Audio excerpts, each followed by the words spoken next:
D G I S P R का अहम तरीन बयान आपके साथ शेयर किया जा रहा है। उन्होंने कहा है कि भारत ने अपनी हदूद से बुज़दिलाना काम किया है। भारतीय तैयारों को पाकिस्तानी हदूद में नहीं आने दिया गया।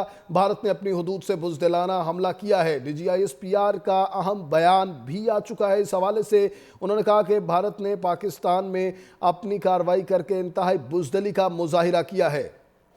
मुजफ्फराबाद में और बहावलपुर में धमाकों की इत्तलात सामने आ रही हैं। इस हवाले से आपको बताया जा रहा है भारतीय तैयारों को पाकिस्तानी हदूद में नहीं आने दिया जाएगा। D G I S P R का कहना है कि भारत ने अपनी हदूद से हद को क्रॉस किया है और भारत ने पाकिस्तान में 3 मकामात पर मिसाइल दागे हैं। भारत की आर्जी खुशी को मुस्तकिल गम में बदला जाएगा। इंतहाई अहम खबर से आपको अपडेट कर रहे हैं कि इस वक्त 2 शहर ऐसे बताए जा रहे हैं, एक मुजफ्फराबाद और बहावलपुर, जहां धमाकों की आवाज़ सुनाई दी जा रही है। उसके अलावा D G I S P R के अहम तरीन बयान के हवाले से आपको अपडेट किया जा रहा है कि भारत ने पाकिस्तान में 3 जगहों पर मिसाइल हमले किए हैं। मुजफ्फराबाद में धमाकों की आवाज़ें सुनाई दी गई हैं और रेस्क्यू टीमें जाए वकुआ पर पहुंचना शुरू हो गई हैं। इस हवाले से D G I S P R ने कहा है कि कोटली मुजफ्फराबाद में भारत की जानिब से मिसाइल दागे गए हैं। भारत ने पाकिस्तान में 3 जगहों पर मिसाइल दागे हैं। D G I S P R का अहम तरीन बयान सामने आ गया है। मिसाइल हमले के नुकसान का तखमीना लगाया जा रहा है। D G I S P R की जानिब से अहम तरीन बयान भी सामने आ चुका है। भारत ने अपनी हदूद से बुज़दिलाना हमला किया है। भारतीय तैयारों को पाकिस्तानी हदूद में नहीं आने दिया गया। उन्होंने कहा कि भारत ने अपनी हदूद से बढ़कर बुज़दिलाना हमला किया है और इस हमले का मुकम्मल तौर पर जवाब दिया जाएगा। 3 मकामात बताए जा रहे हैं। कोटली मुजफ्फराबाद में भारत की जानिब से मिसाइल दागे गए हैं। D G I S P R का बयान इस हवाले से सामने आया है। उन्होंने कहा कि मिसाइल हमले के नुकसान का तखमीना लगाया जा रहा है। दूसरी जानिब भारत ने अपनी हदूद से बुज़दिलाना हमला किया है।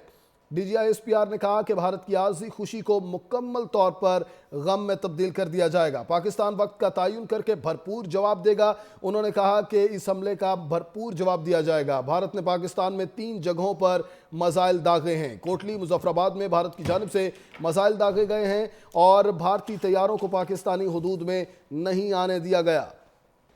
इंतहाई अहम खबर से आपको अपडेट कर रहे हैं कि मुजफ्फराबाद और बहावलपुर के हवाले से अपडेट्स आ रही हैं। 3 बुज़दिलाना हमले भारत की जानिब से पाकिस्तान पर किए गए हैं। D G I S P R ने भी इस बात की तस्दीक कर दी है। उन्होंने कहा है कि भारत ने अपनी हदूद से बुज़दिलाना हमला किया है। भारत की आर्जी खुशी को अब गम में बदल दिया जाएगा। कोटली आज़ाद कश्मीर में भी धमाका सुना गया है और बहावलपुर में 3 धमाकों की आवाज़ें सुनी गई हैं। रेस्क्यू टीमें जाए वकुआ की तरफ रवाना हो चुकी हैं। भारत ने पाकिस्तान में 3 मुकामात पर धमाका किया है। कोटली मुजफ्फराबाद के हवाले से भी बताया जा रहा है और दूसरी जानिब D G I S P R ने कहा है कि पाक फ़ज़ाइया मुकम्मल तौर पर मुस्तैद है और नज़र रखे हुए है। भारत ने अपनी हदूद से बढ़कर बुज़दिलाना काम किया है, ये हमला किया है और इसका जवाब दिया जाएगा। भारत की आर्जी खुशी को गम में बदला जाएगा। D G I S P R ने कहा कि पाकिस्तान वक्त का तयन करके भरपूर जवाब देगा। भारत की आर्जी खुशी को मुस्तकिल गम में बदला जाएगा। फैसलाबाद और इसके गिरदोनवा में जंगी तैयारे भी सामने आ रहे हैं। भारतीय तैयारों को पाकिस्तानी हदूद में नहीं आने दिया जाएगा। कोटली मुजफ्फराबाद में भारत की जानिब से मिसाइल दागे गए हैं। D G I S P R का बयान सामने आ रहा है। उन्होंने कहा कि पाक फ़ज़ाइया मुस्तैद है। भारतीय जहाज़ों को पाकिस्तानी हदूद में नहीं आने दिया जाएगा। मिसाइल हमले के नुकसान का तखमीना लगाया जा रहा है। भारत ने अपनी हदूद से बुज़दिलाना हमला किया है और इसका भरपूर तरीके से जवाब दिया जाएगा। भारत की जो आर्जी खुशी है उसे गम में बदल दिया जाएगा।